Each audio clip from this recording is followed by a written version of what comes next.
বন্ধুরা, আজকে শ্রাবণ মাসের আবারও একটা নিরামিষের দিন শেয়ার করছি তোমাদের। আজকের যে নিরামিষ থালিটা আমি কি দিয়ে করেছিলাম একেবারে সিম্পল ঘরোয়া পদ্ধতিতে। প্রথমে দিয়ে দিলাম কড়াইয়ের মধ্যে কিছুটা পরিমাণ সর্ষের তেল, তার মধ্যে দিয়ে দিলাম 5 ফোড়ন শুকনো লঙ্কা, আর এবারে বেটে নেবো পোস্ত, কাঁচা লঙ্কা আর একটুখানি আদা, আর তার সঙ্গে দিয়েছি ঝালের জন্য একটু শুকনো লঙ্কা, তাতে কালার আর ঝাল খুব ভালো লাগে। পোস্ত অনেকে অনেক রকমভাবে করে, কিন্তু আমি এই পোস্তটা এইভাবেই করি।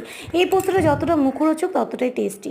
এবার আলুটা হালকা নুন দিয়ে ভেজে নিয়েছি, দিয়ে দিলাম ভাজা হলে দিয়ে দিলাম ঝিঙেটা, আর দিয়ে দিলাম অল্প একটুখানি একেবারে সামান্য হলুদ, আর অল্প একটুখানি হাফ চামচেরও হাফ লঙ্কার গুঁড়ো দিয়ে ওই যে বেটে রাখা পোস্তটাকে দিয়ে ভালো করে নাড়াচাড়া করে নিলাম। আর নুন, স্বাদ মতো নুন আর চিনি দিয়ে হয়ে গেল পোস্ত। আর এবারে দেবো ডালের ফোড়ন। মুগ ডালটাকে সেদ্ধ করে রেখেছিলাম, দিয়ে দিলাম জিরে, হিং, তেজপাতা, শুকনো লঙ্কা, আর এবারে একটুখানি আদা দিয়ে ফোড়নটা যখন চড়বড় করলো দিয়ে দিলাম ফুটিয়ে রাখা নুন চিনি দিয়ে সেদ্ধ করে রাখা মুগের ডালটা। রেসিপিটা ভালো লাগলে অবশ্যই লাইক